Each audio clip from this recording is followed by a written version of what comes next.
Good evening, नमस्कार, सत श्री अकाल। मैं डॉक्टर प्रमोद कारगिल परिवार की तरफ से आप सभी का स्वागत करता हूं। आज हम बात करेंगे काप पे। जो छोटे बच्चे होते हैं उनके रख रखाव पे, उनका क्या रीजन है कि क्या कैसे ग्रोथ करना चाहिए, क्योंकि वही आपके आगे आने वाली जनरेशन में आपकी हेल्प करती है, क्या कह सकते हैं, आपकी प्रोडक्टिविटी बढ़ाती है। साथ में हम अगर बात करेंगे कि अगर कुछ दिन पहले की बात करें, अगर 20 सितंबर की, तो हमने देखा था कि हमने केयर 90 पे फोकस किया था कि केयर 90 आपका उस टाइम आपके एनिमल के काविंग की बात किए थे, डिस्कशन किए थे। आज बात करेंगे काप रेयरिंग की, कि जीरो जो आपके छोटे बच्चे हैं 0 से 3 मंथ में, वो आपको क्या कैसे पालना है, उसका कैसे रख रखाव करना है और कैसे फोकस करना है। सबसे बड़ी बात करें अगर कि आपके कुछ इंडिकेटर्स होते हैं जो कि आपके फार्म के लिए, आगे आने वाली जनरेशन के लिए, वो आपके लिए बहुत जरूरी होती है। अगर बात करें आपके काप की, काप अगर आपका हेल्दी होगा काप, तो ही आपका आगे आगे चल के फर्टाइल होगा या कंसीव होगा। वही आगे आके आपको जल्दी प्रोडक्टिविटी देगा, जल्दी आपके एनिमल को ग्रोथ कराएगा। साथ में बात करें कि आपकी जो मोर्टेलिटी रेट है, जो आपकी डेथ रेशियो है, या कह सकते हैं जब बच्चे छोटे होते हैं तो आपके जो डेथ हो जाते हैं, उसके जितने आपके लेवल आपका कम होगा, उतना ग्रोथ के चांस आपके, जितना ग्रोथ के चांस ज्यादा होंगे और साथ में एनिमल हेल्दी होगा, उतने ही मोर्टेलिटी रेट आपका कम होगा। साथ में आपको, क्योंकि क्या होता है ना, कुछ चीजें होती है, अगर आपके काप की डेथ हो रही है या काप के आपके लॉस हो रहे हैं, तो वो डिपेंड करता है कि आपके आने वाले जो आपके फार्म में एनिमल्स है, उसमें से आपके जो काविंग, अगर काविंग का रेशियो आपका आप डिस्कशन करते हैं कि एक साल में एक बच्चा होना चाहिए, तो उसमें से आपका आने वाले, क्योंकि उससे अगर बच्चा होगा, वो काप अगर हेल्दी होगा, डेथ नहीं होगा, तो वो आपके आने वाले आपको उसमें से आपका वही आपका गब्बन होगा। साथ में बात करते हैं स्टिल बर्थ की। स्टिल बर्थ की कुछ फार्मर पे होते हैं या कुछ एनिमल ऐसे होते हैं जो काप होते हैं, जो कि आपके विद इन 24 आवर, पहले 24 घंटे में उनकी डेथ हो जाती है। डेथ होने के बहुत सारे रीजन होते हैं, मगर सबसे बड़ी बात हम बोलते हैं कि अगर कि आपका मोर्टेलिटी रेशियो कितना परसेंट है, कि आपके फार्म में मान लो 10 काप हुए या 15 एनिमल्स हुए या 20 एनिमल्स हुए, उसमें से कितने आपके काप की डेथ हुए हैं, वो हमको आपको मोर्टेलिटी रेशियो में आप कर सकते हैं। इसके बाद साथ में आपको डिस्कशन करें अगर कि आपका ओवरऑल कलिंग रेट क्या है, क्या आप कह सकते हैं, कुछ काप होते हैं जो कि मेल होते हैं या फीमेल होते हैं, उसमें आपका परसेंटेज की बात करें तो क्या, इसमें से अगर हम डिस्कशन करें, सबसे जरूरी पॉइंट क्या होते हैं कि आपके कुछ इंडिकेटर होते हैं जो आपके काप रेयरिंग में हेल्प करते हैं, जो कि आपके बेस्ट इंडिकेटर होते हैं। अगर हम बात करें सिर्फ अगर आपके डेथ की बात करें कि 24 घंटे के अंदर, फर्स्ट 24 घंटे जैसे काप का रेयरिंग हुआ, जैसे काप का जन्म हुआ, काप के जन्म के बाद 24 घंटे में कितने पशु आपके डेथ होते हैं, ये आपका सबसे बड़ा की इंडिकेटर होते हैं आपके परफॉर्मेंस का। इन द केस अगर आपका 4% है आपका, तो आपके फार्म में आप देख सकते हैं कि अगर 4% है, तो आपके एनिमल में आपका एक्सीलेंट रिजल्ट है। इसका मतलब कोई इशू आपको नहीं है। इन द केस आपको आपका 10% पहुंचता है आपके फार्म में, जो कि आपका, तो उस कंडीशन में आपको देखना पड़ेगा कि आपके फार्म में डेथ का रीजन क्यों है, इतना ज्यादा डेथ क्यों हो रही है, उस पर हमको डिस्कशन करना चाहिए, अब उस पर एक्शन लेना चाहिए, आपको वो सारी चीजें देखना चाहिए कि आपकी डेथ आपको क्यों होती है। दूसरी बात करें अगर पहले 24 घंटे के बाद, साथ साथ अगर बात करें हम पहले 60 दिन की, या कह सकते हैं 2 मंथ की बात करें, तो उसमें कितने डेथ हो रहे हैं, अगर ये भी एक अच्छा इंडिकेटर है कि कुछ होते हैं 24 घंटे में डेथ नहीं होते, मगर आपके पहले दिन से लेके दूसरे दूसरे पहले मंथ में या पहले हफ्ते में या 2 मंथ तक कितने पशु आपके डेथ होते हैं। तो अगर बात करें कि आपको नॉर्मल की बात करें कि एक्सीलेंट अगर 2% आपका 2% से कम है या 2% है, तो आपके बेटर है, कोई इशू नहीं है। अगर आपके यहाँ पे ये 8% जा रहा, कि अगर आपके 2 मंथ के अंदर आपके फार्म में 8% आपके एनिमल डेथ हो रहे हैं, तो आपको देखना चाहिए कि आपका रीजन क्या है जिस कारण से पशु या आपके जो छोटे बच्चे हैं उनके डेथ हो रहे हैं। अगर यही बात करें 2 मंथ से प्यूबर्टी के बाद बच्चे जब तक बड़ा होता है, उसमें बात करें, तो उस टाइम में जो मोर्टेलिटी होनी चाहिए वो बहुत ही कम होना चाहिए, या आपके जो डेथ के चांस है वो बहुत कम होना चाहिए। अगर उस टाइम 2% से ज्यादा हो रहा है इन द केस कोई भी कारण से, तब आपको उसमें देखना चाहिए। सबसे बड़ा इंडिकेटर होता है बॉडी वेट गेन, कि पर डे आपका अगर काफ जन्म हुआ है 35 किलो का या 28 किलो का या 32 किलो का, मगर उसके बाद उसका बॉडी वेट गेन हो कितना रहा है, ये सबसे जरूरी है। कि अगर आपका बॉडी वेट गेन आपका अच्छा है तो आपका हेल्थ भी एनिमल का अच्छा होगा, हेल्थ अच्छा होगा तभी बॉडी वेट गेन होगा।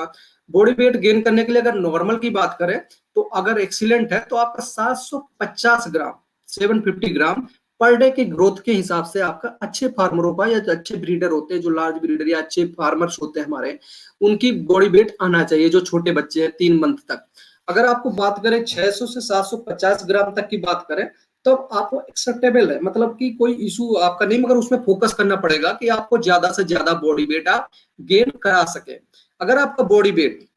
लेस देन 600 ग्राम मतलब 600 ग्राम से बॉडी वेट आपका कम आ रहा है, उस टाइम आपको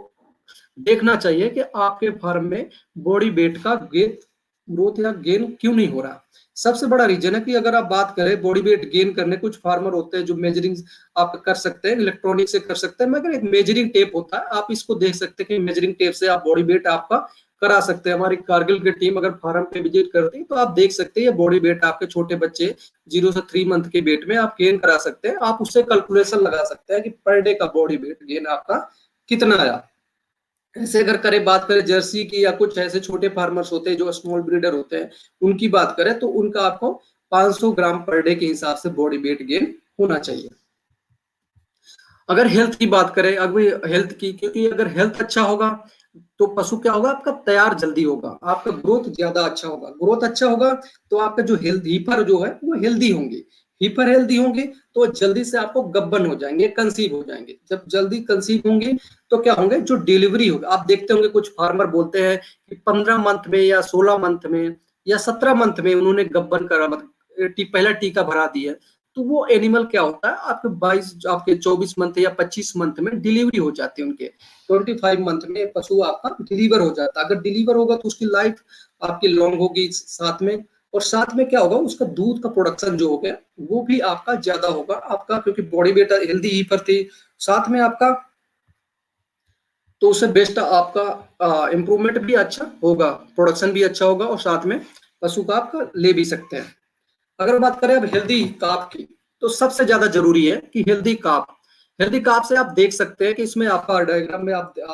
देख सकते हैं पिक में कि आपका पूरा एनिमल एक्टिव होना चाहिए। साथ में आपको जो आपके आईज हैं, जो आंखें हैं, उससे आप मेजरमेंट कर सकते हैं, क्योंकि वो एक सबसे बेस्ट इंडिकेटर होता है कि जो आपकी आंखें होती है वो चमकदार होनी चाहिए, क्योंकि उसमें से अगर आपका कोई भी डिस्चार्ज आ रहा है तो उस कंडीशन में एनिमल एक्टिव नहीं होता। शाइनिंग की बात करें तो आपकी जो हेयर कोट है, जो हेयर की शाइनिंग होती है, अगर पशु हेल्दी होता है तो उसमें बेस्ट से बेस्ट हेल्दी को आपका शाइनिंग कोट होती है, कह सकते हैं। उसके जो हेयर होते हैं, बॉडी हेयर होते हैं, वो बहुत अच्छे ग्रोथ करते हैं। अगर अच्छे ग्रोथ करते हैं तो उसकी स्किन बिल्कुल आपकी चमकदार होगी। जो सबसे और इम्पोर्टेंट होता है, जो कि अगर ईयर की बात करें, उसके कान की बात करें, तो उसमें देख सकते हैं कुक्ड होते हैं, मतलब उठे होते हैं, बिल्कुल एक्टिव होता है। अगर इन द केस कोई भी इनएक्टिव हो गया काफ, या कोई भी डिजीज हो गए या प्रॉब्लम हो गई, तो आप देखते होंगे हमेशा काफ का जो ईयर्स होते हैं वो आपके आपके ड्रॉप होते हैं, मतलब नीचे को झुक जाते हैं, वो उस कंडीशन में एक्टिव नहीं होते। बहुत से फार्मर होते हैं या बहुत सारे जो चेक चेक करते हैं, या कोई भी विजिटर होता है, या आप देखते होंगे जब फार्म पे या फार्मर जो छोटे काप में जाते हैं, विजिट करने जाते हैं, तो आप देख सकते हैं अगर नॉर्मल से भी ताली बजाते हैं या कोई चीज एक्टिविटी करते हैं तो वो पूरा से हाई क्यूरियोसिटी होती है, उनसे पूरा एक्टिव हो जाता है पशु, आपकी तरफ ध्यान हो जाता है उनका। उस कंडीशन में आप जज कर सकते हैं कि जो आपका काप है वो पूरा का पूरा एक्टिव है। अगर इंडिकेटर की बात करें तो कुछ आपके स्कोरिंग होते हैं, जो आपके काप हेल्थ स्कोरिंग होते हैं, उसमें से आप जज कर सकते हैं कि आपके फार्म पे या आपके जो काप है उनकी क्या कंडीशन है। अगर एक तो सबसे बड़ी बात होती है रेक्टल टेम्परेचर, आपका टेम्परेचर लेवल आपका अगर हाई है आपके जो काप के, तब भी आप उससे जजमेंट कर सकते हैं, आप उसको देख सकते हैं कि आपका नॉर्मल टेम्परेचर अगर हाई आपको, तो आपको 100 डिग्री, अगर 100 फ़ारेनहाइट या 100.9 फ़ारेनहाइट होता है। जैसे जैसे ये टेम्परेचर आपका बढ़ता जाता है, आप देख रहे हैं कि टेम्परेचर अगर आपका ज्यादा हो गया 103 फ़ारेनहाइट तक पहुंच जाता है, उस कंडीशन में अलग अलग पैरामीटर्स है कि आप रेक्टल टेम्परेचर से जजमेंट कर सकते हैं हेल्थ स्कोरिंग का, जो आपके पशु का हेल्थ है। साथ में जो कफ है उसका जो नेजल डिस्चार्ज है उससे भी जज कर सकते हैं। नेजल डिस्चार्ज देखने के लिए आपका नेजल डिस्चार्ज है, उसका आई स्कोर है, उसका ईयर स्कोर है। साथ में अगर नेजल डिस्चार्ज की बात करें, जो उसका कफ है, कफ अगर आपका रेस्पिरेटरी प्रॉब्लम हो गया, ये जैसे इस समय सीजन जैसा अक्टूबर के बाद, अक्टूबर नवंबर में रात में काविंग हुई, या पशु को कोई भी ठंड लग जाती है, या उस कंडीशन में आप देख सकते हैं अगर फ्रेश आपका एनिमल काविंग आपका हेल्दी है, तो आप इसमें देख सकते हैं कि आपका नेजल डिस्चार्ज आपके जो नोस्ट्रिल से आते हैं, जो डिस्चार्ज आता है वो नहीं आ रहा है। इन द केस अगर कोई भी रेस्पिरेटरी प्रॉब्लम है या कोई अदर प्रॉब्लम है, तो आप देख सकते हैं जो कि आपके बाइलेटरल, जो दोनों नाक से आपका बाइलेटरल डिस्चार्ज, म्यूकस आपका जो म्यूकस है वो आने लगता है।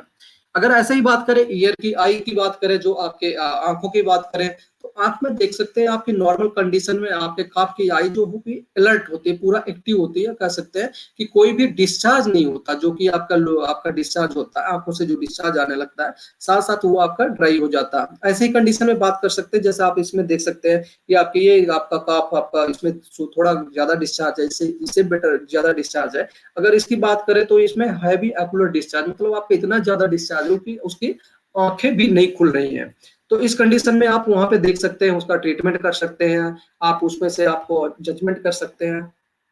ऐसे ही ईयर की बात करें कि अगर आपके कानों की बात करें, तो कान के लिए सबसे जरूरी होता है, देखिए आप देख सकते हैं कि आपके इसमें आपका पूरा अलर्ट है, आपका आपके दोनों कान है उसके आपके खड़े हैं। और जैसे जैसे अगर पशु इनएक्टिव होते हैं, तो आप देख सकते हैं आपका 1 ड्रॉप होता है आपका, फिर दोनों कान ड्रॉप हो जाते हैं। ऐसे ही आप डिस्कशन सकते हैं, इसमें से क्या हो सकता है आपका, ये आपका स्कोरिंग कार्ड है, या आपके फार्म पे आप देख सकते हैं, या आपके छोटे बच्चे हैं उनमें आप खुद ट्राई कर सकते हैं, आप जजमेंट लगा सकते हैं कि आपकी फार्म में जो छोटे पशु है या उनमें कहीं कोई प्रॉब्लम तो नहीं है।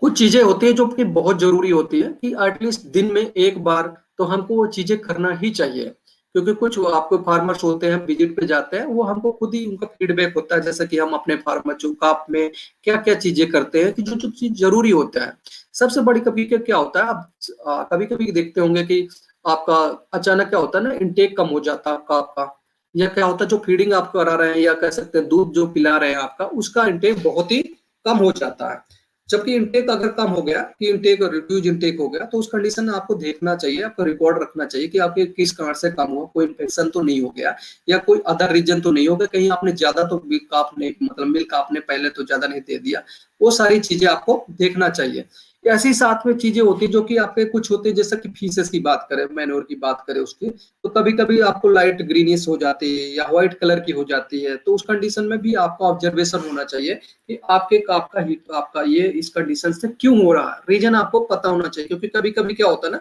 हम फीडिंग आप ज्यादा करा देते हैं या ज्यादा दूध मिल्क करा देते हैं, तो पशु को डायरिया हो जाता है। कभी कभी देखते होंगे ब्लडी डायरिया भी आ जाता है, वाटरी भी आ जाता है, बिल्कुल से पशु पे बिल्कुल से आपका फोर्स मारता है, ब्लड भी आने लगता है, उस कंडीशन में भी आपको चेक करना चाहिए। कुछ पशु क्या होता है, जो छोटे बच्चे होते हैं उनके देखते होंगे, जब आपका ज्यादा डायरिया लग जाता है, ज्यादा डायरिया लगने से क्या होता है, जो आंखें होती है वो आपको मतलब धस जाती है, क्या होता है उससे क्या होता है, और साथ में पशु इनएक्टिव हो जाता है, जिससे क्या होता है उसके जो कान होते हैं वो आपको बिल्कुल हैंग मतलब लटक जाते हैं। उस कंडीशन में आप चेक कर सकते हैं, ओवरऑल जनरल वीकनेस देख सकते हैं, उससे आपका जजमेंट आपका लगा सकते हैं।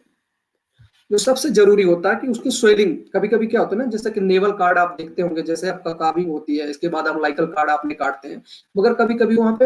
हॉर्नी बन जाती है, कहते हैं स्वेलिंग हो जाती है। वो स्वेलिंग को भी आपको मतलब देखना चाहिए कभी कभी, क्योंकि कभी हार्ड सरफेस पे रखते हैं, या मतलब आप जहाँ पे बांधते हैं वहां पे हार्ड हो जाता है, तो इससे क्या होता है उसके ज्वाइंट्स होते हैं वो स्वेल कर जाते हैं। तो ये स्वेलिंग आपको बहुत ज्यादा जरूरी होती है, क्योंकि सब नेवल या आपके अम्लाइकल कार्ड की स्वेलिंग आपको देखना चाहिए। साथ में उसका टेम्परेचर भी आप देख सकते हैं, अगर टेम्परेचर उसका आपका ज्यादा है तो उस कंडीशन में आप उसको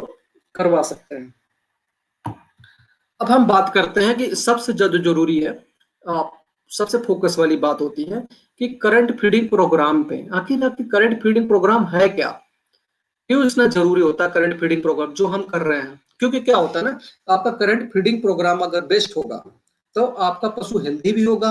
आपका बॉडी वेट गेन भी 750 ग्राम से ज्यादा आएगा, और आपका पशु जल्दी तैयार भी होगा, जल्दी तैयार होगा तो जल्दी गब्बन भी होगा, और जल्दी गब्बन होगा तो जल्दी बच्चा भी देगा, तो आपका आपका प्रोडक्टिविटी भी ज्यादा होगी।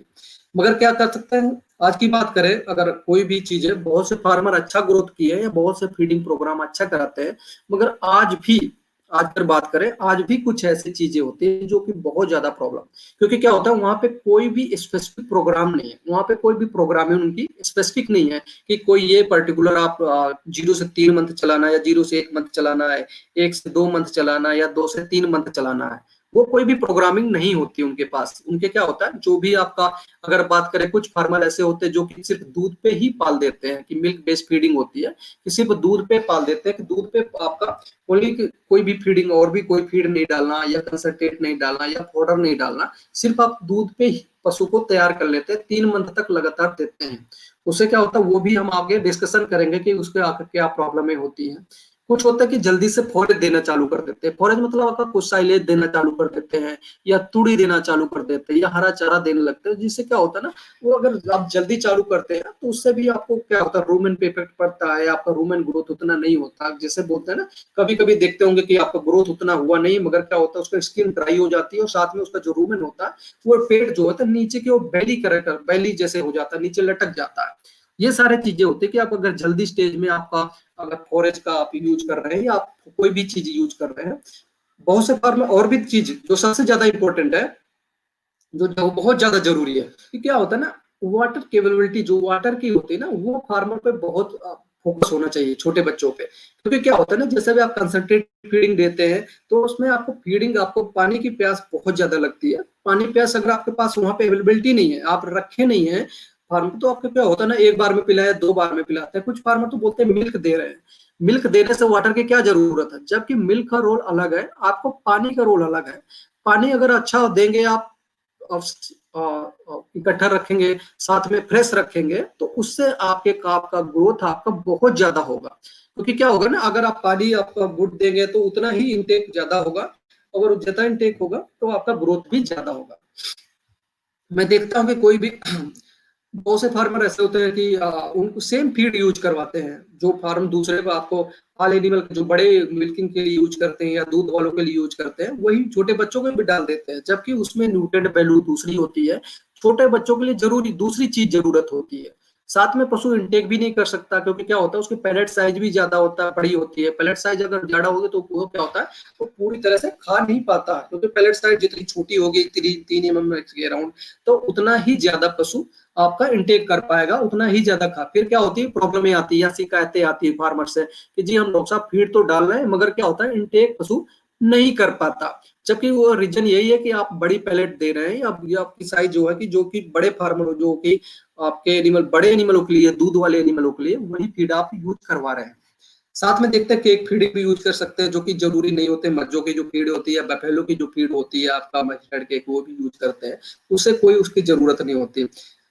रॉ मटेरियल बेस्ड कोई मक्की दे देता है नॉर्मल, की मक्की का रेशियो अगर ज्यादा हो जाता है तब भी फिर देखते हैं ब्रॉड बनने के चांस आपको ज्यादा हो जाते हैं, क्योंकि उस टाइम आपको मेडिसिन का बैलेंस नहीं होता, न्यूट्रिएंट बैलेंस नहीं होता। तो ये सारी चीजें आपको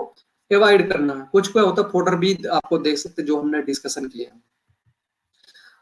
ये सारी चीजें कॉमन की कि आपको क्या चीजें आपको नहीं कर, मतलब होती है फार्म में, या मैनेजमेंट क्या होता है। अब हम बात करेंगे स्पेसिफिक प्रोग्राम की, कि आपकी क्या, कैसे इंप्रूवमेंट कर सकते हैं जो आगे आने वाली जनरेशन, जो आपकी ब्रीडिंग पे काम किया आपने, ब्रीडिंग के साथ साथ आपके जो आप क्या हो, फीडिंग पे काम करेंगे, फीडिंग पे काम करेंगे, तो आपकी आने वाली जनरेशन का बॉडी वेट भी अच्छा होगा। जब बॉडी वेट अच्छा होता है तो सारी चीजें, बॉडी वेट अच्छा होगा तो आपका पशु का हेल्थ अच्छा होगा, हेल्थ अच्छा होगा तो बॉडी वेट अच्छा होगा। साथ में पशु गब्बन भी आपका जल्दी होगा, गब्बन होगा तो आपके साथ में कंसीव भी होंगे, कंसीव के साथ साथ आपको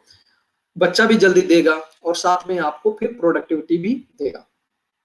अब हम स्टेप बाय स्टेप डिस्कशन करेंगे कि सूने से लेके, जैसे पशु ताजा सूता है, सूने के बाद से पशु कैसे कैसे कैसे आपको उसको केयर करना चाहिए। अगर हम बात करते हैं कि फर्स्ट काबिंग काब हो गया पशु, उसको आपको कैसे केयर करना चाहिए, तो बहुत से फार्मर केयर अच्छा करते हैं, हम डिस्कशन कर सकते हैं कि क्योंकि उस टाइम क्या होता है, उसका इन्वायरमेंट आपका जो क्लीन होना है, मतलब जहाँ पे आपका एनिमल आपका काब हो गया, तो आप उसमें देखें तुरंत आपका डिसइंफेक्टेंट यूज करवाएं, जबकि क्लीन इन्वायरमेंट आप यूज करवाएं। उससे क्या होगा, जो आपके इन्फेक्शन है, या बैक्टीरियल इन्फेक्शन है, वायरल इन्फेक्शन है, वो जो छोटे बच्चों उसमें ना जाए। दूसरी बात है, उसके जैसे ही आपका काबिंग हो गया, उसका सबसे पहले आपके जो नोस्ट्रिल होते हैं, जो उसके नाक होते हैं, उसको क्लियर कर देना चाहिए। क्योंकि क्या होता है ना, जो आपका सांस लेता पशु, अगर सांस लेने में कोई प्रॉब्लम आपको नहीं आनी चाहिए, क्योंकि अगर जितना आपका सांस लेगा उतना ही ज्यादा उसको प्रॉब्लम आएगी। इसलिए आपको नोस्ट्रिल बिल्कुल क्लीन कर देना चाहिए। साथ में आपका जो नेवल कार्ड होते हैं, जो कि आप बोलते हैं अम्लाइकल कार्ड होते हैं, जो कि आपको उसको डिसइंफेक्टेंट करना चाहिए, काट देना चाहिए, और काटने के साथ साथ डिसइंफेक्टेंट करना चाहिए। सबसे बड़ी बात है, जैसे आप सीजन आने वाला अक्टूबर नवंबर के बाद, नवंबर दिसंबर जनवरी, इसमें क्या होता है ना, कोल्ड वेदर होता है। कोल्ड वेदर कारण से जैसे रात में कभी कभी काबिंग हो जाती है, या दिन में होती तो उस टाइम उतना कोल्ड नहीं होता, मगर रात में अगर होती है उस टाइम कोल्ड वेदर होने के कारण से उसको आपको ड्राई कर देना चाहिए पशु को, मतलब पूरा तरह से टॉवल से या ऐसे कोई कपड़ा से, जिससे पशु को आपको पूरा तरह से उसको ड्राई कर दे। जितना ड्राई हो जाएगा उतना ही पशु को आपको बेटर होगा, निमोनिया के चांस आपको कम से कम होगा। सबसे बड़ी बात होती है कि कोलेस्ट्रॉल फीडिंग, मतलब जो बोला होता है उसको मतलब तुरंत पिलाना चाहिए। फीडिंग वो बहुत ज्यादा जरूरी है, क्योंकि कोलेस्ट्रॉल आपको जो बोला पिलाएंगे या कोलेस्ट्रॉल पिलाएंगे, तो अभी हम डिस्कशन करेंगे वो क्यों जरूरी होता है। और वो 24 घंटे पहले, मतलब चूने के 1 घंटे से 24 घंटे लिए क्यों जरूरी होता है। अगर हम बात करें, अगर इसके बाद साथ साथ पशु को सेपरेट कर देना चाहिए, अलग पैन में रख देना चाहिए, क्योंकि उससे जो इन्फेक्शन होता है, कभी कभी छोटे बच्चों के इन्फेक्शन होने के चांस ज्यादा होते हैं, तो आपको क्लीन इन्वायरमेंट में अलग कर देना चाहिए। अगर हम बात करें कोलेस्ट्रम या बोलस की, आपका बोला की, तो उसमें से देख सकते हैं कि आपका कोलेस्ट्रम का लेवल, कोलेस्ट्रम और साथ में दूध, जो नॉर्मल दूध है, उसमें आपका कितना अंतर है। जो न्यूट्रिएंट वैल्यू होती है, जिसको हम बोलते हैं ना पशु की ताकत, आपको जो कोलेस्ट्रॉल होता है वो क्यों जरूरी होता है। अगर हम बात करें टोटल सॉलिड की, जिसमें उसमें तत्व होते हैं, वो देख सकते हैं आप, जस्ट डबल है 23.9, जस्ट डबल है आपका नॉर्मल मिल्क, होल मिल्क 12.4 पांच है, 12.5 के अराउंड आपका नॉर्मल है। अगर यही बात करें सॉलिड आपके इसमें की बात करें कोलेस्ट्रॉल की, वो 23.9 है, जो कि आपके जस्ट डबल है। इसके साथ साथ आप देख सकते हैं इसमें जो फैट भी, आपका फैट का लेवल भी डबल है। आपका प्रोटीन का लेवल तो बहुत ही बेटर है, क्योंकि 14% है इसमें। आप नॉर्मल में देख सकते हैं 3.2 3.3 के अराउंड नॉर्मल होता है। साथ में जो हमारे लिए जरूरी होता है, जो बच्चे के लिए जरूरी होता है, वो होता है एंटीबॉडी। एंटीबॉडी होती है जो कि कोई भी आपका रोग से लड़ने की क्षमता हो आपको डिसाइड करती है, आपको अंदर इम्यूनिटी बनाती है, वो आपके एंटीबॉडी होती है। वो आपके लिए बहुत जरूरी, देख सकते हैं आप, नॉर्मल कोलेस्ट्रॉल में 6% के अराउंड आपकी एंटीबॉडी होती है, जो कि हमारे लिए, मतलब आपके लिए बहुत जरूरी होती है। आप नॉर्मल में देख सकते हैं, नॉर्मल मिल्क में आप ना के बराबर ही होती है। साथ में आप देख सकते हैं कि मिनरल की बात, मिनरल के साथ साथ आप, मिनरल भी अच्छा खासा होता है, साथ में विटामिन होते हैं। विटामिन का रेशियो आप तो बहुत ही बेटर होता है कोलेस्ट्रॉल में या बोला में, इसलिए हमारे लिए जरूरी होता है कि कोलेस्ट्रॉल आपको जितना जल्दी हो सके उतना आपको पिलाएं। अब हमारे लिए जरूरी होता है कि अभी हम डिस्कशन कर रहे थे कि को आप जरूरी तो है, मगर साथ में 24 घंटे के में ही क्यों जरूरी है, पहले 24 घंटे में ही क्यों जरूरी है। हम देख सकते हैं इसमें कि आपका ये आपका आपने दूध पिलाया या कोई भी कोलेस्ट्रॉल पिलाया आपका, साथ में ये आपका डायरेक्ट आपको एबोमेसन में गया, जो आपका जो एक्टिव पार्ट होता है रूमेन का आपका, साथ में एबोमेसन के साथ साथ देख सकते हैं आप स्मॉल इंटेस्टाइन में गया। स्मॉल इंटेस्टाइन में ये देख सकते हैं ना, ये पोर आपके ज्यादा ओपन होते हैं। ये पोर जैसे आपके 24 घंटे होते हैं, या कह सकते हैं 24 घंटे तक, ये देख सकते हैं 1 पोर, 2 पोर, 3 पोर, 4 पोर, ये एक्टिव होते हैं, जिससे ये इम्यूनोग्लोबिन जो होते हैं, जो एंटीबॉडी होती है आपकी, इम्यूनोग्लोबिन, ये आसानी से क्या होता है, जो पशु के शरीर में है, जो ब्लड में है, वो चला जाता है। जैसे जैसे टाइम बीतता है, आप 0 घंटे में देख सकते हैं, पहले घंटे से लेकर 24 घंटे के बीच की बात करें, जैसे जैसे टाइम आपको ज्यादा होता जाता है, 24 घंटे से 36 घंटे की बात करें, वैसे वैसे आप देख रहे हैं कि इसमें 4 पोर ओपन थे इंटेस्टाइन में, जो छोटी आंत होती है उसमें आपका 4 पोर ओपन थे। इसमें देख सकते हैं आप सिर्फ 2 पोर ही ओपन रह गया, जिस कारण से ये आपके जो एंटीबॉडी, आपके जो कोलेस्ट्रॉल में एंटीबॉडी थे, जो इम्यूनोग्लोबिन थे, वो आपकी तरह से पूरी तरह से जो आपको चाहिए वो मिल नहीं पाते। अगर इसी की बात करें 36 घंटे के बाद की कोलेस्ट्रॉल की बात करें, तो आप देख सकते हैं इसमें आपका ये सीधे के सीधे इसमें सारे के सारे पोर आपके जो इंटेस्टाइन छोटी आंत होती है उसमें सारे के सारे पोर आपके बंद हो चुके हैं, जो कि इसीलिए बोलते हैं कि जितना बेस्ट हो सके 24 घंटे के अंदर या पहले पहले 1 आवर पहले घंटे में आपको ज्यादा पिलाना है, जिससे क्या होता है पशु को आपको पैसिव आपको आपको इम्यूनोग्लोबिन ही मिल जाता है, जो कि एंटीबॉडी का काम करता है बॉडी में, सारे रोगों की लड़ने की क्षमता होती है। अब हम बात करते हैं कि आखिर एंटीबॉडी जो इम्यूनोग्लोबिन है वो कैसे चेक करें, कि कैसे, मतलब क्वालिटी उसकी कैसे चेक करें। जो आपका पोला है या कोलेस्ट्रॉल है उसकी क्वालिटी कैसे चेक करें। कुछ फार्मर होते हैं ना कि आपके कोलेस्ट्रॉल की क्वालिटी बेटर नहीं, जिससे इम्यूनोग्लोबिन अच्छा नहीं होगा, तो आपको काफ को तो नहीं इम्यूनिटी मिलेगी नहीं, तो वहां पे डेथ के चांस आपको ज्यादा हो जाते हैं। तो आप देख रहे हैं उसमें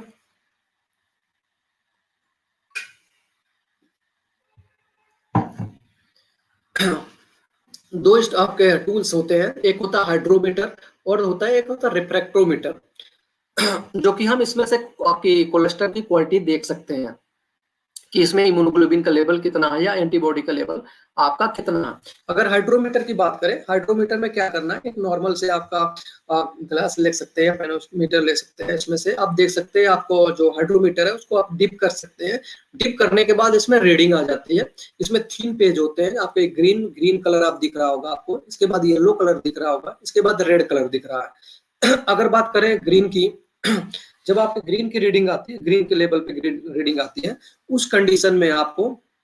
जो इम्यूनोग्लोबिन का लेवल होता है वो बेस्ट होता है, उसमें होता है 50 mg पर ml के हिसाब से आपका इसमें आपको होता है। जैसे ही ये रीडिंग आपकी येलो में आ जाती है, येलो में आते समय आपके 50 से कम के 20 तक, 50 से 20 के रेंज में आ जाती है, जो कि इम्यूनोग्लोबिन का लेवल आपका कम हो जाता है कोलेस्ट्रॉल में। अगर हम बात करें रेड में, रीडिंग जब आती है, रेड में आपको लेस देन 20, 20 से कम आती है इम्यूनोग्लोबिन का लेवल, जिसमें आपके कोलेस्ट्रॉल की क्वालिटी अच्छी नहीं है। आजकल की बात करें, अगर हम कारगिल की बात करें, कारगिल भी आजकल रिफ्रैक्टोमीटर यूजिंग करके फार्मर पे गाइड करते हैं, या आपको फार्मर के मिल्क की जो कोलेस्ट्रॉल है उसकी क्वालिटी को डिस्कशन करते हैं, बताते हैं। तो उसमें आप देख सकते हैं कि उसमें आपका उसमें क्या करते हैं, आपका जो रिफ्रैक्टोमीटर है आपका उसमें से दो तरह का आ जाते हैं, एक नॉर्मल आता है ब्रिक्स रिफ्रैक्टोमीटर, एक डिजिटल आ जाता है। अगर नॉर्मल की बात करें, उसमें 2 ड्रॉप आपको कोलेस्ट्रॉल डालना, कोलेस्ट्रॉल डालने के बाद आप इसमें से आप देख सकते हैं कि आपका कि एनिमल आपका कैसे आपका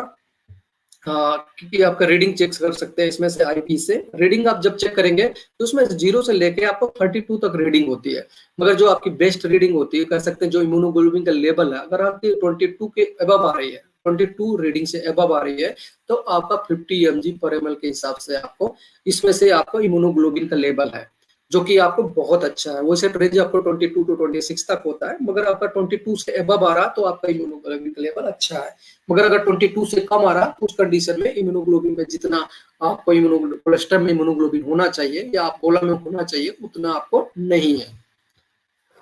अब हम बात कर रहे थे, जैसा अभी फीडिंग की ही बात कर रहे थे, कि हमारे पहले घंटे में आपका बॉडी वेट का, पहले विदिन एक घंटे में आपको 10% बॉडी वेट का, अगर आपका काफ 30 किलो का है या 35 किलो का, तो उसी हिसाब से आपका 10% बॉडी वेट का तो 3 से 4 किलो के राउंड आपको कोलेस्ट्रॉल आपको पिला देना चाहिए। नेक्स्ट 12 घंटे में आपको 2 किलो तक और पिला सकते हैं, आपको अगर रिक्वायरमेंट आपकी होती है उससे आप पिला सकते हैं। अगर 24 तीसरे दिन 72 घंटे तक आपको 4 लीटर तक या 3 से 4 लीटर और पिला देना चाहिए, 2 या 3 टाइम्स में। इससे क्या होगा, जो काप की इम्यूनिटी होती है वो काप को पूरी मिल जाती है, और साथ में पास आपका इम्यूनिटी जितना स्ट्रांग होगी, काप का बेनिफिट उतना होगा। कभी कभी क्या होता है, हम तुरंत ही पिला देते हैं, मगर कभी कभी स्टोर भी कर लेते हैं रख के, मगर उसको आपका पिलाने के बाद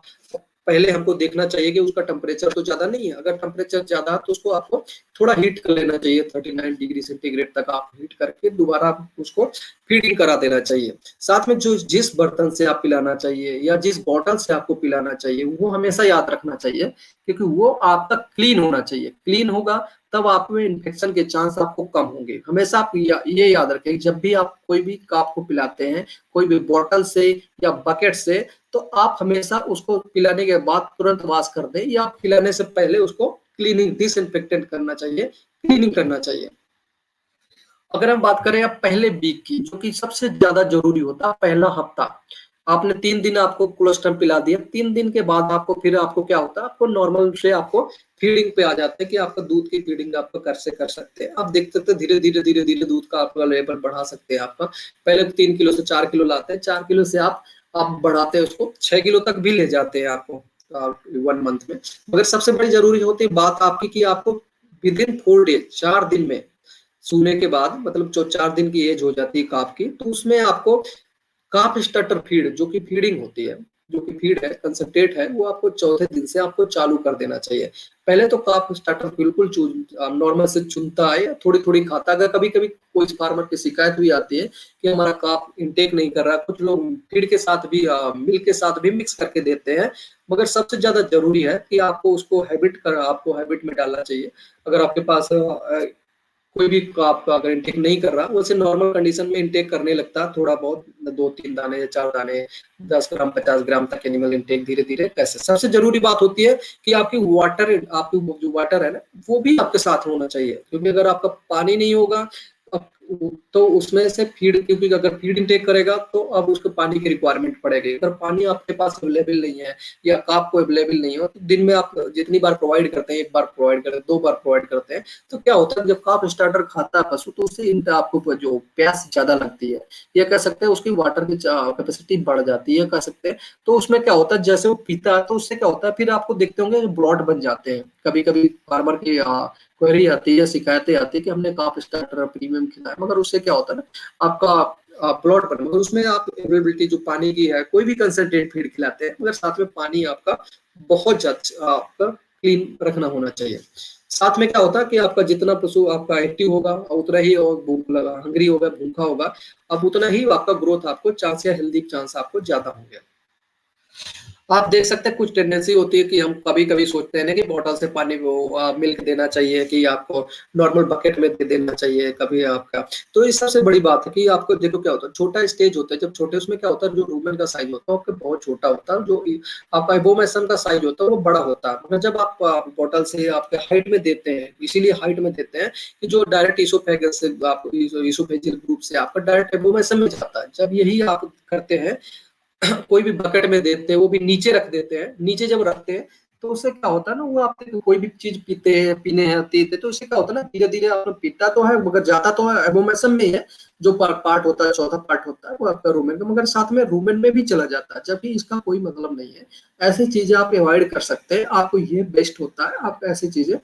ऐसे पिलाने से अवॉइड कर सकते हैं। अब 1 मंथ हो गया, अब आ गया आपका काफ 2 मंथ में, कि हमका दूसरा मंथ की फीडिंग आपको कैसी करनी चाहिए। दूसरे मंथ की फीडिंग के लिए बहुत, क्योंकि क्या होता है उस स्टेज में पशु का फीडिंग भी काफ स्टार्टर प्रीमियम भी खाने लगता है, और साथ में आपको मिल्क भी आपका अच्छा हो, साथ साथ ग्रोथ रेट भी अच्छा हो।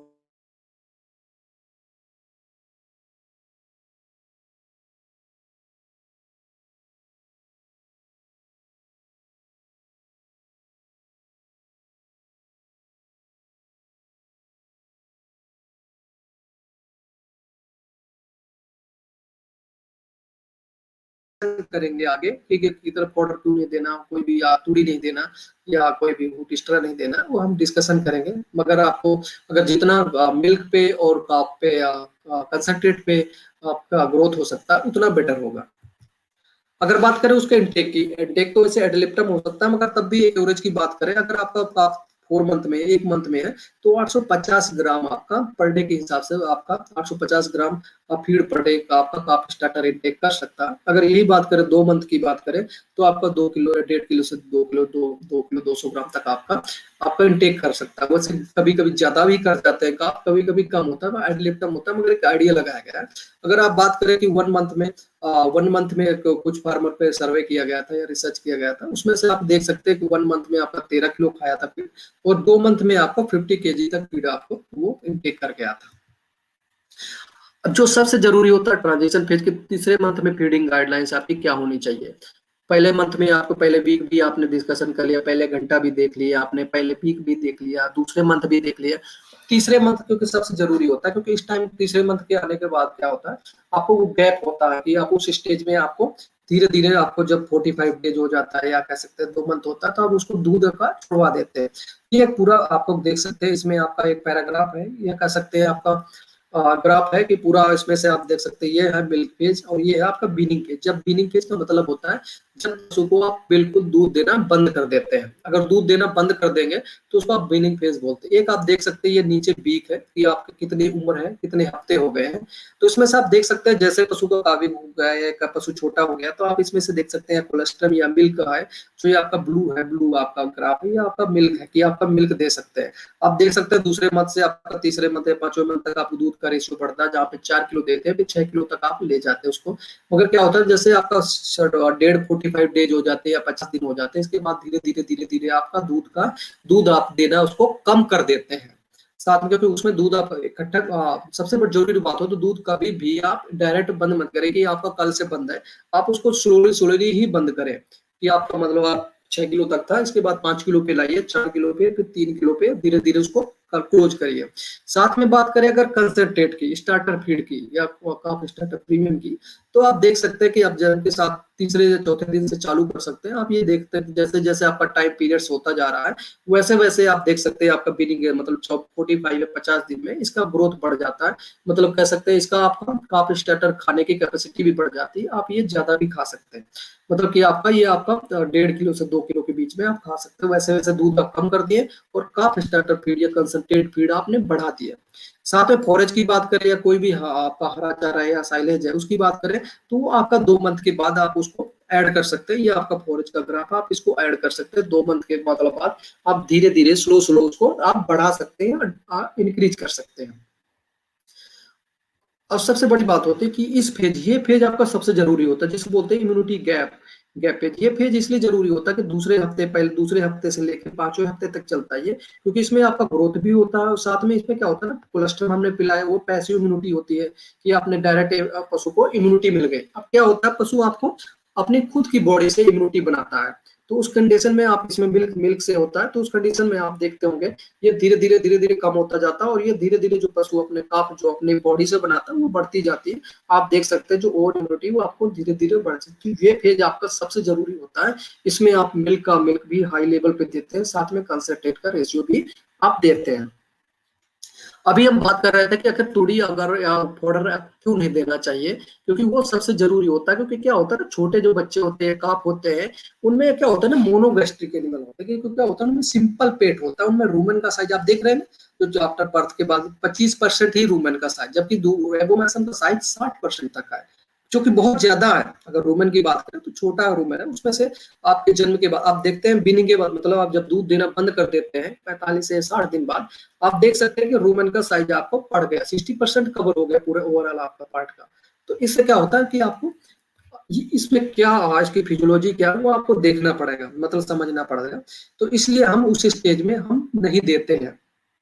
क्योंकि वो डाइजेस्ट नहीं होता। मगर क्या करते हैं ना, पाउडर के साथ साथ सॉलिड चीज आपको जैसे कंसंट्रेट है वो जरूरी होता है। क्योंकि कंसंट्रेट आप देते हैं, कंसंट्रेट जैसे जाता है आपके बीनिंग के बाद आपको स्टार्टिंग में, क्योंकि कंसंट्रेट रूमेन में जाएगा, रूमेन से क्या हो सकता था, क्या होता है बैक्टीरियल ग्रोथ होगा, बैक्टीरियल पॉपुलेशन ग्रोथ होगी, तो क्या होगा, रोमन में फर्मेंटेशन होगा, फर्मेंटेशन से होगा तो वोलेटाइल फैटी एसिड बनेंगे। वोलेटाइल फैटी एसिड बनेंगे तो क्या होगा, धीरे धीरे जो पैपिला होते हैं वो ग्रोथ होते हैं, क्योंकि इसमें दे रखे हैं ग्रेन या कंसंट्रेट या डाइजेस्टेबल डीएफ आपका जो फाइबर है, आपका पचने वाला फाइबर है, वो क्या होता है रूमेन डेवलपमेंट में हेल्प करता है। इसीलिए क्या होता है ना, कभी कभी देखते हैं जहाँ पे तूड़ी जाती है, अगर फीड भी जाती भी है साथ में तूड़ी जाती है, तो वहां पर रूमेन का ग्रोथ हो नहीं पाता। क्योंकि आप बहुत अच्छा एग्जाम्पल मैं शेयर कर सकता हूँ आपके साथ, क्योंकि ये नॉर्मल अगर आपका बात करें बीनिंग की फेज की, जिस समय हम देख रहे हैं ना रूमेन 6 वीक, मतलब आपका 45 या 60 डेज की बात करें आपका, इसमें आप देख सकते हैं कि आपका सिर्फ मिल्क अगर दे रहा है, सिर्फ दूध पिला रहे हैं अगर बच्चों को, उस टाइम अगर रूमेन की बात करें तो जो उसमें पैपिला होते हैं, जो कि ग्रोथ होती है पैपिला, जहाँ पे पचने का आगे चलते जो रूमेन का काम करता है, जो कि कहते हैं ना अच्छा रूमेन है पशु का, वो ग्रोथ। तो देख सिर्फ मिल्क मिल्क देते हैं तो उससे आपका ग्रोथ जो पैपिला का ग्रोथ है वो होता नहीं है। दूसरा, अगर आपका दूसरे सर्वे पे देखें, इसमें से अगर बात करें मिल्क और रफेज, अगर पाउडर दे रहे हैं, तूड़ी दे रहे हैं, तो ग्रोथ तो हो रहा है, मगर उसका नाम मात्र का ग्रोथ हो रहा है। क्योंकि क्या होता है ना, जो तूड़ी होता है वो कम करता है इनहांस पैपिला को ग्रोथ करने में, क्योंकि वो बैक्टीरियल ग्रोथ होता है, आपको जो वोलेटाइल फैटी एसिड वो आपको नहीं बनता। अगर यही बात करें मिल्क प्लस कंसंट्रेट की बात करें, जो कि सबसे जरूर, कोई आपको मिल्क भी दे रहे हैं, साथ में आप फीड भी दे रहे हैं, क्योंकि आपको फीड भी दे रहे हैं, तो आप देख सकते हैं इसमें रूमेन पैपिला कितना अच्छा ग्रोथ किया है। कि आपका साथ में क्योंकि इसमें आपका ऑलरेडी बैक्टीरियल ग्रोथ हुआ है, फर्मेंटेशन हुआ है, तो इसमें पैपिला का ग्रोथ भी, ये आगे चल के रूमेन आपका बहुत अच्छा काम करेगा। साथ में बॉडी वेट भी गेन किया, साथ में रूमेन का ग्रोथ भी हुआ। अब हम बात करें कि आपके बीनिंग के समय और भी क्या चीज करना चाहिए, कि आपका बीनिंग हो गया आपका, और हम क्या क्या कर सकते हैं। बात कर रहे थे कि आपको 45 डे से 50 डे थे आपको, क्योंकि इस टाइम क्या होता है ना, जैसे आप मिल्क से कम करते हैं, मिल्क कम तो पशु स्ट्रेस में भी जाता है। आप स्ट्रेस में जाता है, कुछ फार्मर होते हैं इसी टाइम, जो 2 मंथ होते हैं, 2 मंथ में आपको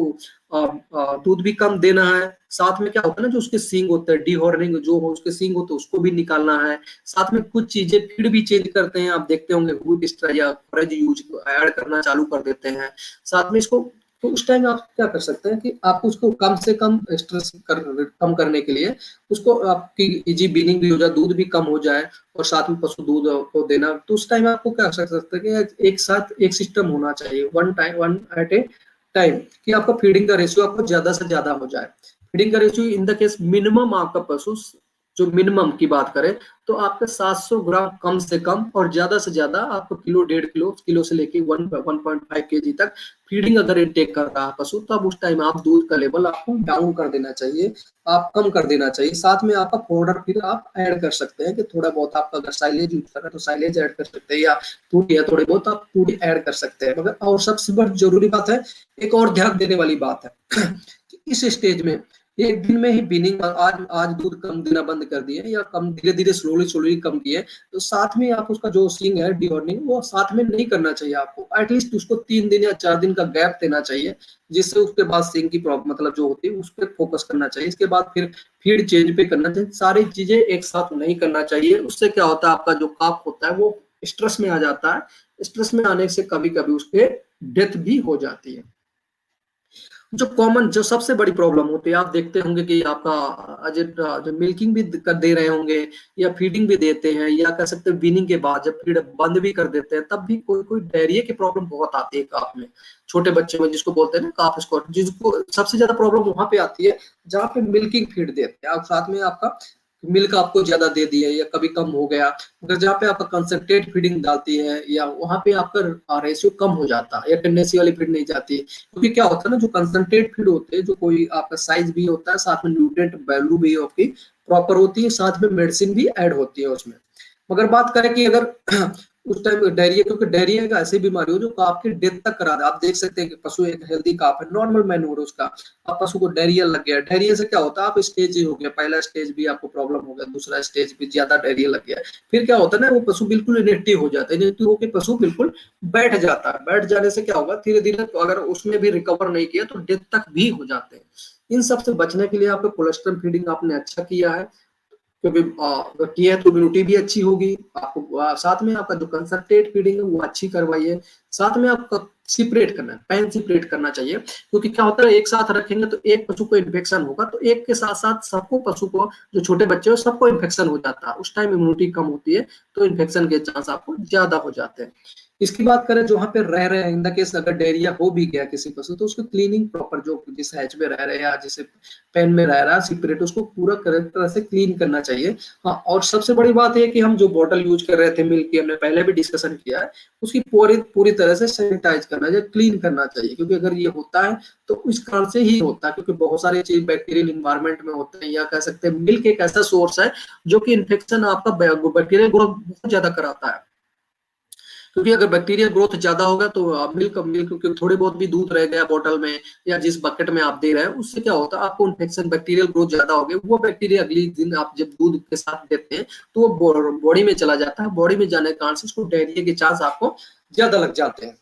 उसमें आपका दे सकते हैं ट्रीटमेंट, स्पेशली ट्रीटमेंट आप भी दे सकते हैं, मगर सबसे बड़ी बात है हमको डिहाइड्रेट करना ओरली, आपको जितना हो सके आपको उसको लिक्विड देना, वो डिहाइड्रेशन सोल्यूशन बना सकते हैं आप, वो हम अभी डिस्कशन करेंगे। साथ में आपको मॉनिटरिंग करना चाहिए जब तक उसका पशु का आपका रिकवर ना कर जाए। अगर डिहाइड्रेशन रिहाइड्रेशन सोल्यूशन की बात करें तो आप इसमें से आप नॉर्मल आप घर में भी बॉयल कर सकते हैं 2 लीटर पानी में, साथ में उसमें से दो ग्लूकोज की दो दो दो आपका 2 चम्मच आप ग्लूकोज डाल सकते हैं, पाउडर डाल सकते हैं, साथ में बेकिंग सोडा 1 चम्मच और 1 चम्मच नमक डाल के आपको रिहाइड्रेशन सोल्यूशन बना लेना। साथ में उसको आपको साथ में ट्रीटमेंट भी देना है, ट्रीटमेंट जरूरी है, मगर साथ में आपको जिस डिहाइड्रेशन के कारण से अगर डेथ हो रही है तो वो आपको नहीं होना चाहिए। तो साथ में 4 लीटर पूरे दिन में आप उसको दे सकते हैं। अब ये आप कह सकते हैं कि आपको जो बैक्टीरियल ग्रोथ है, या कह सकते हैं कि आपकी जो डायरिया की प्रॉब्लम है, ये होती क्यों, ये अलग अलग बीमारियां होती है छोटे बच्चों की, क्योंकि आपकी इसमें सबसे बड़ी आप बात करें साल्मोनेलोसिस होती है, जो कि आपको बैक्टीरियल इन्फेक्शन के कारण से बहुत सारी प्रॉब्लम हो जाती है। इसमें आप देख सकते हैं कि पशु का डायरिया लग जाता है और साथ में ब्लडी ब्लडी डायरिया आने लगता है साथ में, और इसमें जो अडर होगी, उसमें से जो फीसेस की अडर होगी वो प्यूट्रीफाइड, मतलब बहुत तीखी खराब गंध होगी। इसमें क्या होता है, पशु डिहाइड्रेट हो जाते हैं, जो उसके ब्लड मतलब जो उसके पानी वाटर है वो बॉडी से निकल जाता है, बॉडी से पानी निकल जाने के कारण से क्या होता है, पशु को फीवर भी आ जाता है। अगर सीवियर केस हो गया, मतलब पशु अगर ज्यादा सीवियर हो गया, आपको ज्यादा डिहाइड्रेशन में चला गया पशु, तो उसकी डेथ भी हो जाती है। आप देखते होंगे छोटे बच्चों में बीमारी जो पैरासिटिक इन्फेक्शन है, आपका कोक्सीडियोसिस की प्रॉब्लम, जो कोक्सीडियोसिस है इसकी भी बहुत प्रॉब्लम आती है। वो आप देख सकते हैं, जैसे इसमें से देख रहे हैं आप, ये आपका क्योंकि प्रोफ्यूज डायरिया आता है, इसमें क्या होता है ना कि जो लूज मोशन होता है वो पूरा का पूरा आपका ज्यादा डायरिया लग जाता है, वो बंद ही नहीं होता, क्योंकि उसमें जो एनल स्फिंक्टर होता है वो आपका बिल्कुल ढीले पड़ जाते हैं। और साथ में इसमें ब्लडी जो कि ब्लड भी आने लगता है, साथ में म्यूकस भी आने, इसमें आपका म्यूकस आने लगता है साथ साथ। तो क्या होता है, इससे आपका म्यूकस भी आ रहा है, तो क्या होता है पशु धीरे धीरे धीरे धीरे डिहाइड्रेशन में चला जाता है। जब आप देख सकते हैं इसमें कि पशु आपका डिहाइड्रेशन में चला जा सकता है, इसमें एनीमिया भी हो जाता है पशु को। आप देख रहे हैं जो आपके आईज है आपकी व्हाइट कलर की होने लगती है आपको। इससे आप देख सकते हैं, जज कर सकते हैं कि आपके पशु का आपका कि पशु का डेथ के चांसेस, क्योंकि जी जब ज्यादा एनीमिया हो जाएगा तो पशु डिहाइड्रेशन में चला जाएगा, तब आपको ज्यादा चांस आपको होंगे। अब बात करें कि इन्फेक्शन के ये सोर्स ऑफ इन्फेक्शन आपके कितने हैं। सोर्स ऑफ इन्फेक्शन ये सारी चीजों से ही आपका होता है कि अगर मदर से भी आ सकता है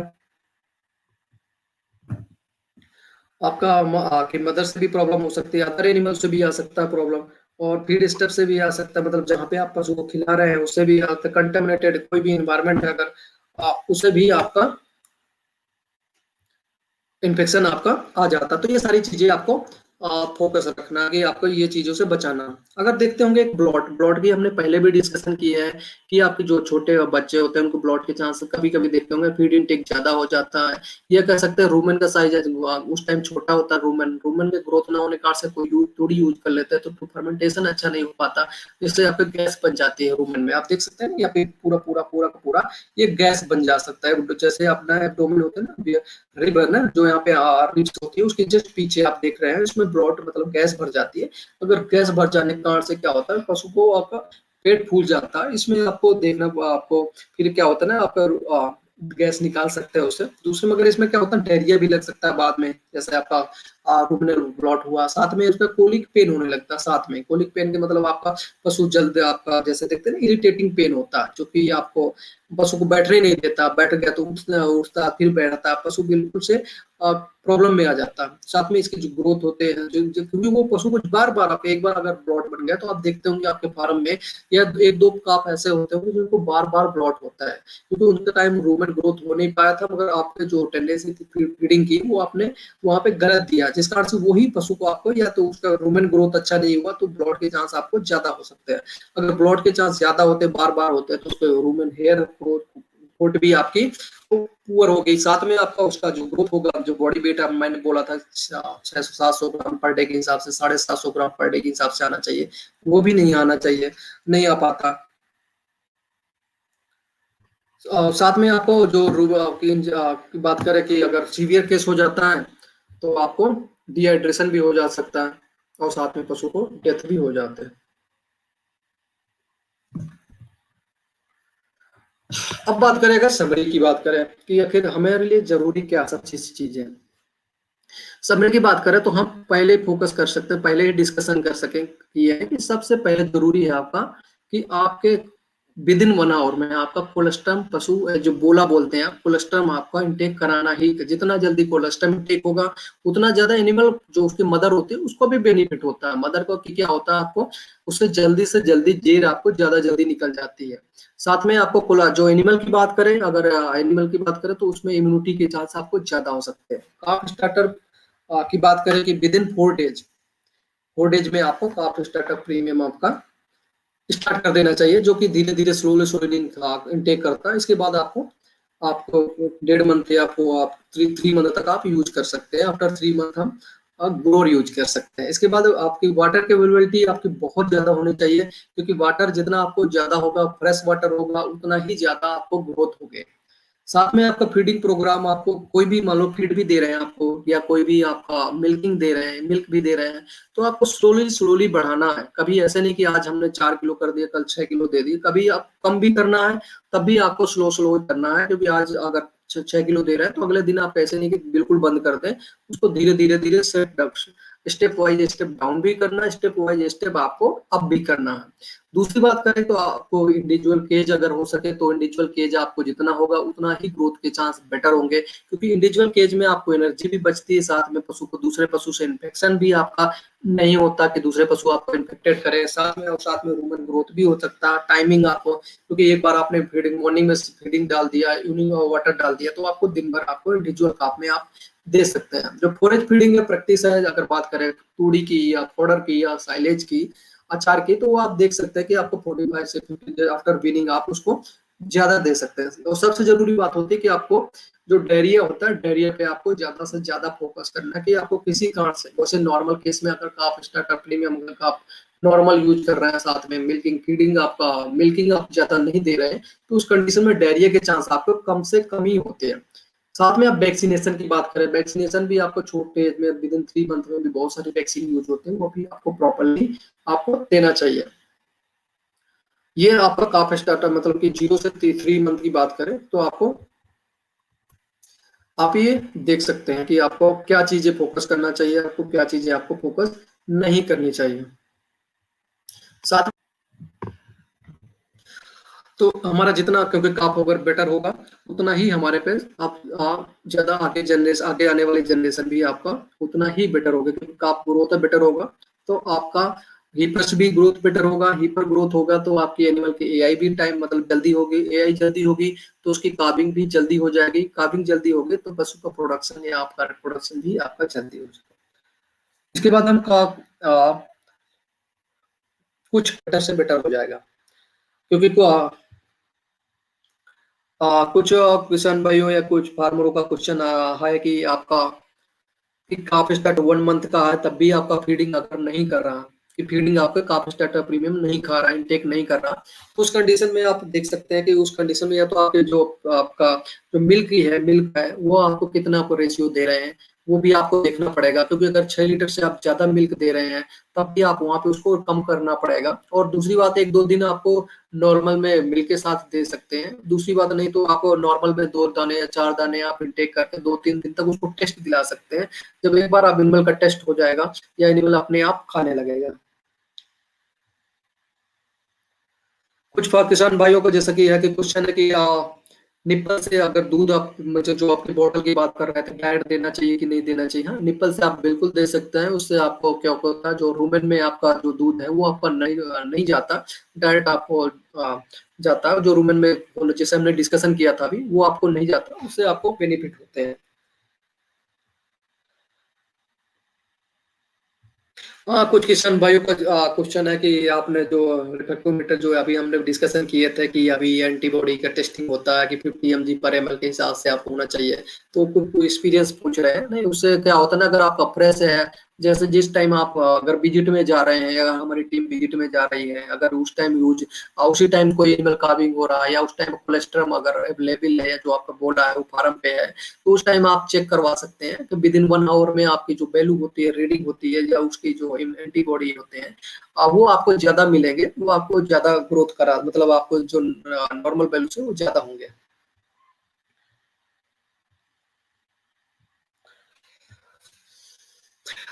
कुछ किसान भाइयों का अपना क्वेश्चन है कि लिवर टॉनिक देना चाहिए कि नहीं देना चाहिए। इन केस अगर आप आगे फार्म में डायरिया का चांसेस बहुत ज्यादा है या इनटेक कर ही नहीं रहा, एक्टिव नहीं है आपका, वैसे लिवर के चांस आप कम ही होते हैं प्रॉब्लम, वैसे तब भी अगर डायरिया की प्रॉब्लम हो रही है या कोई और अदर प्रॉब्लम है, तब भी उस कंडीशन में आप वहाँ पे दे सकते हैं, मगर एक लिमिटेड मात्रा में ही दे सकते हैं। तो ये आपके क्वेश्चन हो गए। साथ में सबसे जरूरी है कि आपका बेस्ट फीडिंग करेंगे,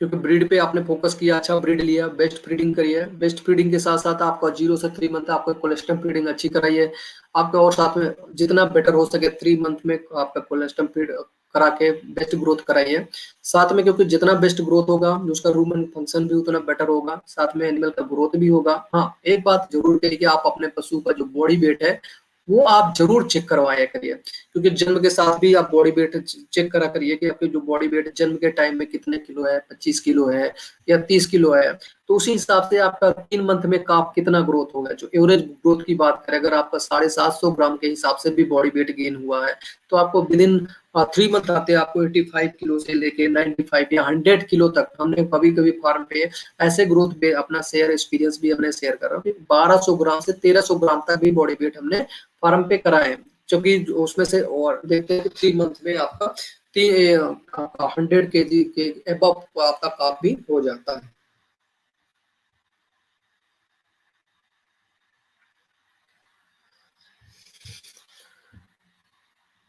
और साथ में क्योंकि अगर वैक्सीनेशन की बात करें तो वैक्सीनेशन को लेके हम डिस्कशन करेंगे। आगे आने वाले वेबिनारों में जो भी होगा, काफ की वैक्सीन भी डिस्कशन करेंगे, साथ में आपका जो हीपर है उसकी वैक्सीन भी डिस्कशन करेंगे, साथ में आपके जो बड़े एनिमल है उसकी भी वैक्सीन डिस्कशन करेंगे। वैसे छोटे बात बच्चों के काफ की बात करें तो हाँ, वैक्सीनेशन बहुत सारे वैक्सीनेशन होते हैं जो कि आपके छोटे बच्चों में आपके विदिन 3 मंथ आपको यूज कर सकते हैं या लगवा सकते हैं।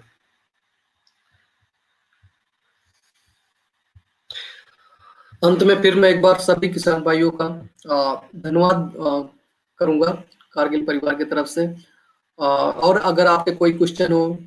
तो आप नीचे कमेंट डाल सकते हैं, कमेंट में कर सकते हैं। इसके बाद हम से एक एक बाय एक करके सबका जवाब देंगे। सत श्री अकाल, नमस्कार,